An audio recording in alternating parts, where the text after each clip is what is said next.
बड़ी खबर आपको बता दें, कठुआ जिले में मुठभेड़ की जानकारी है, जहां पर 3 जवान शहीद हुए हैं। जम्मू कश्मीर पुलिस के 3 जवानों की यहां शहादत हुई है। मुठभेड़ में 3 आतंकियों को भी ढेर किया गया है। वहीं 5 से 9 आतंकियों की अभी भी इस इलाके में मौत होने की खबर है। सुरक्षा बलों ने पूरे इलाके की घेरेबंदी की हुई है, लेकिन हमारे निकलने का मौका मिले, वहीं जो बॉडीज हैं जो जवानों की और उन आतंकवादियों की, उनको भी यहाँ से रिट्रीव कर लिया जाए। कैमरामैन चांद के साथ राजन वैद, जठाना की है। थाना से आप ये रिपोर्ट देख रहे थे और अब से कुछ देर पहले की तस्वीरें। 6 आतंकी छिपे हुए हैं, क्या उससे कनेक्टेड ये कोई मुठभेड़ है क्या? देखिए, बिल्कुल अभी जो इनिशियल इनपुट मिल रहा है उसके मुताबिक ये वही आतंकियों का ग्रुप हो सकता है जो वहां छुपा हुआ था। एक चाल भी आतंकियों की हो सकती है।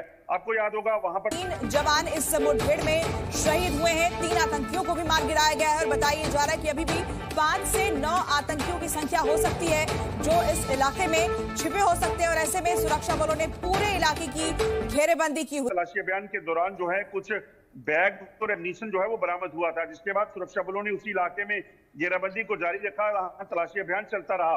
मगर उसी के साथ साथ इन आतंकियों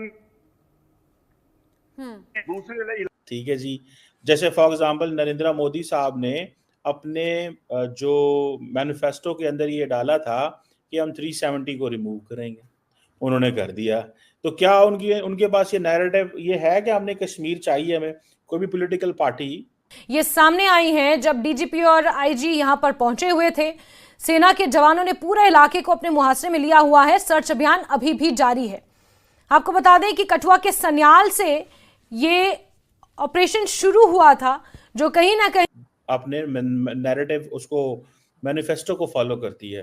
तो नरेंद्र मोदी साहब के नए जो मैनिफेस्टो है बीजेपी का, उसमें ऐसी कोई चीज नहीं है। ये एक पॉलिटिकल रेटरिक है फॉर विनिंग। हालांकि सुरक्षा बलों की टुकड़ियां लगातार अलग अलग इलाकों में सर्च अभियान चला रही थी और जैसे ही इनकी मूवमेंट अंबी नाले के पास मिली तो तुरंत इन्होंने सुरक्षा बलों ने जो है वो इनको घेरा और उसके बाद ऑपरेशन शुरू कर दिया, जिसमें अभी 2 आतंकी जो हैं वो जख्मी हुए हैं। ये 4 से 5 आतंकियों का ग्रुप माना जा रहा है। तो ऐसे में ये वही ग्रुप जैसे मोहम्मद का हो सकता है जो वहां पर सन्याल गांव में छुपा हुआ था और उसे वहां पर घेर कर वहां पर मुठभेड़ भी शुरू हुई थी, मगर वहां से इनको भागने में कामयाबी मिली। मगर अब ज्यादा समय तक ये जो आतंकी हैं जिंदा नहीं रहेंगे, जल्द से जल्द सुरक्षा बल इनको मार गिराएंगे। कठुआ के जथाना इलाके में ये मुठभेड़ जारी है और अजय बता रहे हैं कि सुरक्षा बल के जवान पूरी मुस्तैदी के साथ मौजूद हैं और बहुत जल्द आतंकियों के खात्मे की बात कही जा रही है। अजय आप रहिएगा। आशिक मीर भी मेरे साथ में जुड़ गए हैं, इंडिया न्यूज संवाददाता, लाइव इस खबर को लेकर। आशिक, मुठभेड़ को लेकर और क्या कुछ अपडेट है? क्या कितना वक्त अभी लगेगा और कुल मिलाकर आतंकियों की संख्या क्या है?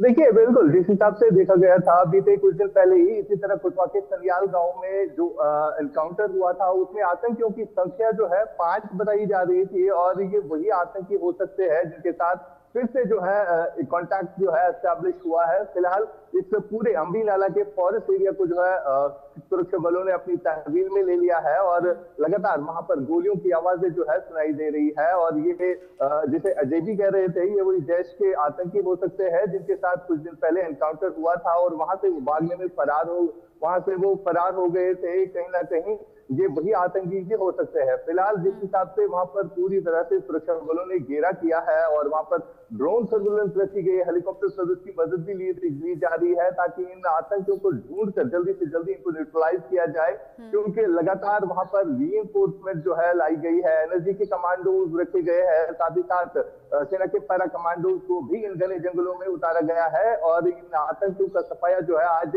लगभग जिस हिसाब से घेराबंदी की गई है लगभग आज सुनिश्चित है। ठीक, आप बता रहे हैं कि अब घेराबंदी कर ली गई है और आज ही हो सकता है कि ऑपरेशन पूरा हो जाए। 5 के करीब आतंकियों की संख्या थी इससे पहले जो मुठभेड़ की जानकारी थी, फिर यहाँ कठुआ के जथाना इलाके में मुठभेड़ जारी है। ये बताइए, जो एरिया है जहां पर घेराबंदी की गई है, रिहायशी इलाका है, फॉरेस्ट एरिया है या क्या है आसपास? देखिए, बिल्कुल अगर हम इस एरिया की बात करें, ये एक तो अंतर्राष्ट्रीय सीमा से सटीक एरिया है, अंबी नाला फॉरेस्ट एरिया है और यहाँ पर एक जटिल मुठभेड़ में तब्दील हो गया। 3 आतंकवादियों के इसमें ढेर होने की खबर मिल रही है। आतंकवादियों का आंकड़ा ज्यादा भी हो सकता है, इस तरह के भी इनपुट्स निकलकर सामने आ रहे हैं। लेकिन इस कठुआ मुठभेड़ में एक और जवान की शहादत हुई है और 4 जवान इस मुठभेड़ में शहीद हुए हैं। लेकिन ऑपरेशन अभी भी लगातार जारी है। आतंकवादियों की धड़ पकड़ के लिए ये ऑपरेशन अभी भी जारी है। तस्वीरें आपको दिख रहे हैं, जवानों की भी तस्वीरें दिखा रहे हैं जिनकी शहादत हुई है। सर्च ऑपरेशन अभी भी जारी है। डीजीपी आईजीपी मौके पर पहुंचे हुए हैं और आतंकवादियों से मुठभेड़ की खबर मिल रही है। हालांकि गोलियों का तबादला अभी तक किसी तरह से सुनाई नहीं दिया गया है, लेकिन सर्च ऑपरेशन बड़े पैमाने पर जारी है। जिस तरह से मेरे सहयोगी राजन ने भी बताया कि ऑपरेशन अब बहुत बड़ा हो चुका है। कठुआ के कई इलाके हैं, मुख्तलिफ इलाकों में जगह जगह तैनाती कर दी गई है। अतिरिक्त जवानों की चप्पे चप्पे पर सुरक्षा बल तैनात हैं और बड़े पैमाने पर इस अभियान को अब चलाया जा रहा है आतंकवादियों की धरपकड़ के लिए।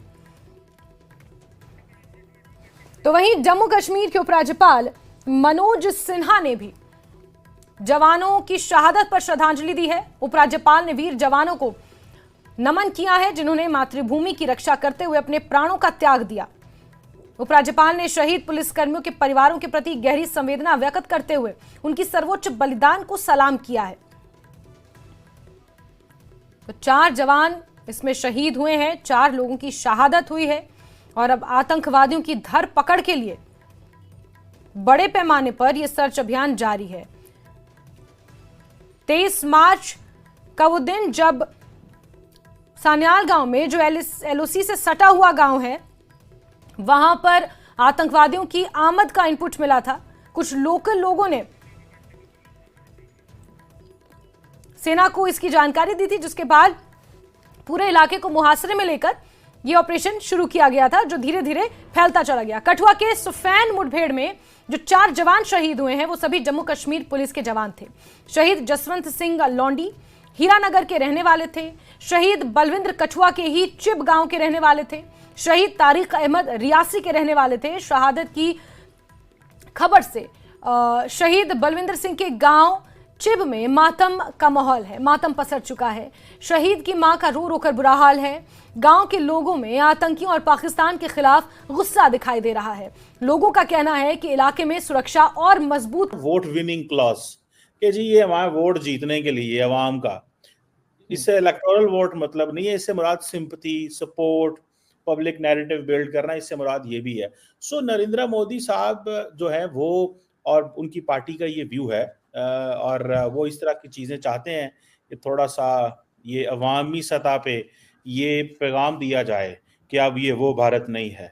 अब भारत किसी को ये नहीं कहेगा कि जी हम कोई हमसे मकबूजा कश्मीर मांगे, अब हम आज़ाद कश्मीर लेंगे। तो वो मैं एक पॉडकास्ट इंडिया में, मुझे उस बंदे का नाम तो नहीं पता जो पॉडकास्ट कर रहा था, लेकिन मैंने साथ देखा एक फौजी था, तो उसने कहा भाई किस तरह लोगे कश्मीर, किस तरह लड़के लोगे, कैसे लड़ सकते हो? जिस तरह की आपकी फौज है उस तरह की उनकी फौज है, आपकी बड़ी फौज है, आपके पास भी वेपन्स हैं, उनके पास भी वेपन्स हैं। फिर जिस तरह का टेरेन है कश्मीर का, पहाड़ हैं, ऊंचे पहाड़ हैं, खाइयाँ हैं, कैसे वेपन मूव करोगे, कैसे लड़ाई लड़ोगे, गुरीला वारफेयर होगी, कैसे लड़ोगे, मतलब ऑन ग्राउंड किस तरह लड़ोगे ना। देखिए सवाल तो पैदा होता है। देखिए पॉलिटिकली तो बल्कि आज मैं वो टाइम्स 9 पे था तो 2 मिनट ही मैं वहां पे रहा, बिकॉज वो मैडम ने थोड़ी वो सवाल करके तो मुझे इंटरप्ट कर दिया और उनका दिल ये था कि मैं बस जिसे कहते हैं ना सवाल करूंगी, जवाब में मैं अपनी मर्जी से टोक दूंगी और जो मेरा दिल करेगा। तो मैंने कहा भाई ऐसे मैं नहीं बैठूंगा, अगर आपने मुझे लेना है तो सवाल का जवाब लें। इट डजंट लुक नाइस कि आप मुझे आधे 30 सेकंड 20 सेकंड के लिए सुने एंड देन आप कहें जी कि सॉरी मैं आगे जाना चाहूंगी, मुझे आपकी बात नहीं पसंद और मैं आपको देखता रहूं, ऐसे कि मैंने कहा नहीं होगा। तो मेरा द पॉइंट इज कि मुझे उसने सवाल यही पूछा टीवी पे, एक इंडियन टीवी पे था, तो सवाल पूछा तो मैंने कहा जी देखें आपको ये सवाल अपनी आर्मी चीफ से पूछना चाहिए था, अपने एयरफोर्स चीफ से पूछना चाहिए था, अपने नेशनल सिक्योरिटी एडवाइजर से पूछना चाहिए था कि क्या हम आज़ाद कश्मीर ले सकते हैं। अगर तो मेरा ख्याल है कि क्योंकि उन्होंने आपको नो कर दिया है कि हम ये लड़के नहीं ले सकते तो क्या कर सकते हैं, उन्होंने कहा ठीक है फिर जुबानी कलामी ले लें, ठीक है। तो जिस तरह पाकिस्तान वो इंडियन ऑक्युपाइड कश्मीर कहता है, वो पाकिस्तान ऑक्युपाइड कश्मीर कहते हैं, जो न्यूट्रल लोग हैं वो कहते हैं इंडियन एडमिनिस्ट्रेटिव कश्मीर या पाकिस्तान एडमिनिस्ट्रेटेड कश्मीर, हर बंदे ने अपना नाम रखा हुआ। तो जिस तरह नाम अच्छा लगता है वो नाम ले लो, ठीक है। हर बंदे ने अपना मैप रखा हुआ है, भारत ने अपना मैप है, पाकिस्तान का अपना मैप है। So the point here is कि ये सारी चीजें चलती रहती हैं। यहाँ पे डॉक्टर जयशंकर बड़े समझदार ज़ीरक डिप्लोमेट हैं। मुझे ज़ाती तौर पे मुझे उनकी डिप्लोमेटिक स्किल्स और वो बड़ी पसंद है, और बड़े प्रोमिनेंट डिप्लोमेट हैं इस खित्ते के अंदर। मैं नहीं समझता कि डॉक्टर जयशंकर से बेहतर, उनसे स्मार्ट, पढ़ा लिखा, वेल रेड डिप्लोमेट हो, अच्छा तजर्बा डिप्लोमेसी का, पॉलिटिक्स का एंड ऑल।